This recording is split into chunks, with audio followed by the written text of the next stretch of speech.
Chad Henne throwing that thing, huh? That's what you're saying. Yeah, a Tua. Oh, taking a shot at your Bama kid. No, I'm saying it should have been Tua. All right, 107-99. Anthony Davis, 25 points on 10 of 14, 3 blocks. LeBron James, 21 points on 5 of 12, 9 assists. The Lakers, 5-2 on the road trip. They improved to 16-6. We got Montrezl Harrell having a big night. He's with Allie Clifton. Hey, Trez, I'm just going to start really simple. How excited are you just to return home? It's a big excitement. Really, it's just get to get out here and just be able to see my kids, man. It's been tough with the COVID and travel and different things like that. I don't try to have my kids be on planes a lot or, run the risk of putting themselves in any harm. So just being able to be around them and just, feel their energy was a great, past 2 days that I had with them, and I'm about to go and probably spend the rest of my night with them leading up to a leave tomorrow. When it comes to this trip as a whole, you guys go 5-2. How would you quantify, how would you assess from a whole team standpoint what you guys were able to accomplish on this trip? Honestly, I think we was able to build both offensively and defensively. We definitely seen incidents but we don't, ways that we don't want to lose a game.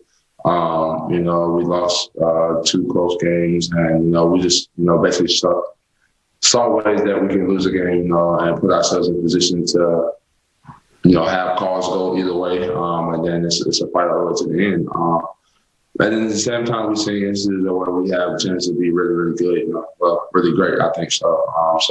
It's a learning process. We're still doing it one game at a time, but like I said, I think we got great leaders on our team, and those guys are going to lead us in the right direction. For you personally, another very efficient night offensively. What was it you were seeing within the Hawks defensively that allowed you to be so effective? Just, doing all the little things I do anyway. Trying to put myself in a good position in the offensive rebound. Guys have great confidence in throwing me the ball on the post and on the block. And, a lot of confidence in my offensive game. So, it's a big, honor, especially with the guys I'm on the team with. But, just being able to get them as open as possible, and 9 times out of 10, I end up with the ball. So, I just try to make sure I finish one of those guys. I make the pass and make the play. Thanks, Trez. Enjoy the fam. All right, thank you, Allie. It's over. The longest road trip in the NBA. 7 different cities, 7 different games in 12 nights. The Lakers finished 5-2 on the road trip. They almost stole one for Philly, close to being 6-1. The other loss coming at the hands of the lowly Detroit Pistons. Picked up a couple of big ones in Milwaukee and Boston, and a nice one here in Atlanta to close it up. Lakers are 12-2 on the road this season. We bring in the Laker insider Mike Bresnahan. He missed those long road trips, don't you, Brad? Brez used to travel on all those long road trips. I don't need to go to Detroit every single year of my life, but yeah, I definitely miss some of these fun cities. And you know what else I'm not missing? The Laker defense, because it is back, right? Like you mentioned on the graphic there, they lost to Philly. That's acceptable. And then they lost to Detroit. What'd they do? They played some defense, all right? They obviously held Boston to 95. And, of course, tonight holding a very good Atlanta team to 99. That's 8 times now the Lakers have held an opponent below 100. In today's NBA, that's pretty special. And that last minute for sure. Good work, Mike. And, yes, we all miss Rajon Rondo. Rob, let's specific things. I thought that they played really good defensively.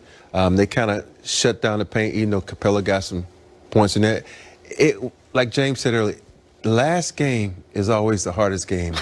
And you're thinking about getting home, seeing your kids, your wife, your girlfriend, fiance, what it is, you're sleeping in your own bed. And sometimes you can lose track of where you are. But these guys stay pat. They play good defense. They had a couple of lulls there where, they went on an 8-0 run. They went on a 10-0 run.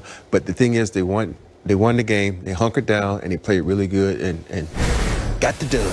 Yeah, I remember Big Game James talking about going 5-2 before the trip. You told me, James, on air, you would sign up for that right away, and that's exactly what they did. You knew this would be a tough trip. You looked at the teams they were playing. That fourth quarter, James, was huge. You're seeing the highlights right now. 11-0 run to start the quarter, James. Then a little stagnant there.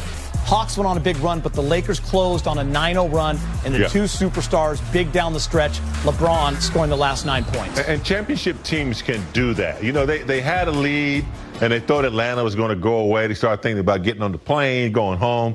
They kind of lost their, you know, their mental capacity. Atlanta kept fighting back. But then championship teams, they know how to, you know, get back in sync. And I think when you have guys like Schroeder, who took it personally with Trae Young tonight in the fourth quarter, you know, Schroeder wasn't getting any calls. He got up in Trae Young defensively, and then Caruso all over the place. Extra possessions, you know, anticipating the pass, that big dunk.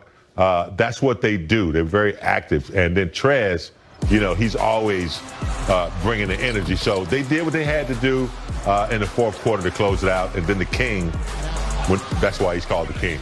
I think one of the things we haven't talked about is Coach Vogel doing a great move strategy and putting AC Fresh back in again in the game at the end of the game, because we needed some defensive presence. He got that big steal right there, and he just did a lot of things that go unnoticed. You know, getting his hands on balls, doing things like that.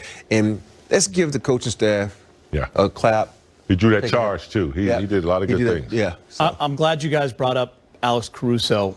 I mean, we all know it. Laker fans know it. He's a fan favorite. But everyone who watches games religiously, like we all do, you know what a winner is. He is, and you know what a big part of what the Lakers do is because guys like Alex Caruso play their roles. I mean, he started in a Game 6 of an NBA Finals. The Lakers started him. That is trust. That's trust from the staff, trust from the teammates, and there's a reason he's in that closing lineup. Big game James. And then tonight he gives you offense as well, but just the smart heads-up plays, the tough plays, the running down and getting in front of Jaylen Brown just to slow up the Celtics a couple of nights ago. He's just been fantastic. There's anticipate where things are going, read the plays, kind of know where things are going in the flow of the game. He's really smart, and he puts his body in places where the action is. And he usually ends up, you know, with a deflection, a charge, or aggravating the offensive opponent.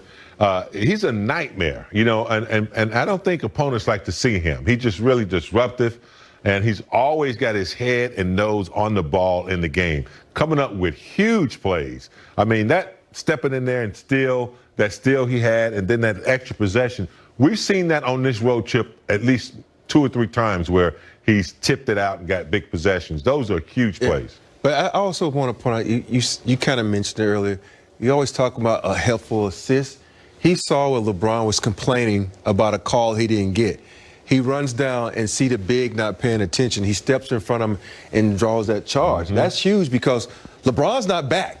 And they had the advantage. We know this team can score on the break, meaning the Hawks. So he took that charge, and he pretty much saved them 2 points right there. And I appreciate you being a company man. You're talking about the helpful Honda assist of the game. That's coming later in the show. It's a very important part of the show to me and my friends. Yeah, man, listen, every game you look at his plus minus, and at the end of the game, James, it's always Alex Caruso at the top, plus 13, plus 14 tonight, leading the way. So Alex Caruso, Dennis Schroeder, a great game. You guys mentioned him. It's nice to see KCP.